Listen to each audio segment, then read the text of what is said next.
Jumping right into the tutorial, here I have 2 yellow polos from Goodwill, and after trying it on, I've decided this is where I'm going to cut my sleeve.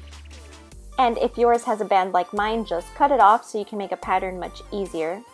And for the pattern, you can use advertisement paper or newspaper, whatever you have. Just fold it in half so you get a really long piece, and fold your sleeve in half, and that's where we're going to start tracing. The sleeve length measurement is from your shoulder to your forearm.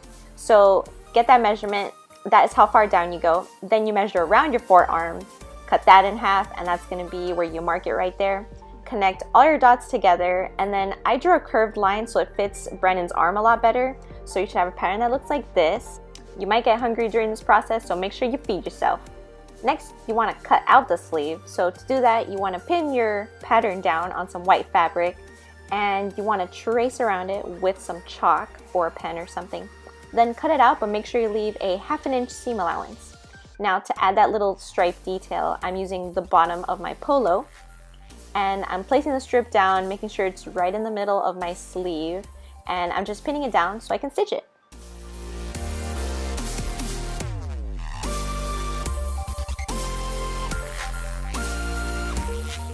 Use a zigzag stitch on both sides, and voila!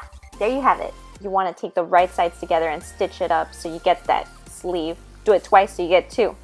Now we're going to insert the sleeve. So I've turned the polo inside out, my sleeve is right side out, and I've just started to pin it to the seams. So everything is where it should be, and then I'm just going to stitch that armhole up. Ta-da! It should look like that. I've cut off the collar to make this V shape, and then I've cut out a white strip of fabric, which I'm not going to stitch down just yet because I want to make the hood first. So using my second polo, that is where I'm making the hood. I'm tracing the hood, I'm leaving some seam allowance all around. I stitch just the back of the hood, like the back of your head, and I'm doing the same thing on some gray fabric. Now, we're going to join forces here, right sides together. Just join those seams up, and then you're going to start pinning all around it, like so.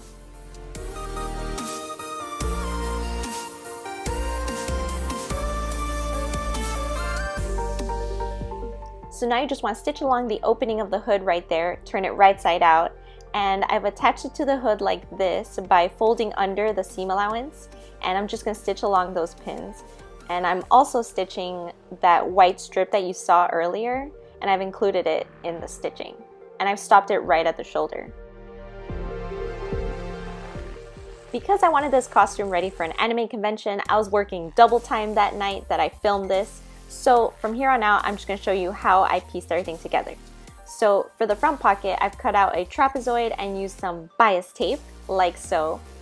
And I've just top stitched it down with a straight stitch, and I folded down that top part of the trapezoid to get me that really nice looking pocket there. For the bottom band, I used fabric from the second polo, and mine's 4 inches because Brandon thought the jacket was like way too short, so I gave him some extra because he has a really long torso. The cuff is made in a similar way. I just doubled up the fabric for a cleaner finish to the hem. And once you turn it inside out, then you are finished! The hat was just the easiest thing. I ordered a black visor from Amazon, and I cut out those little yellow pieces using some yellow craft foam. Thank you so much for watching, you guys. I really hope you enjoyed it and that maybe you learned something that you can apply to another project, another costume, another avatar model perhaps. Thanks again, and have a good weekend, you guys. Bye!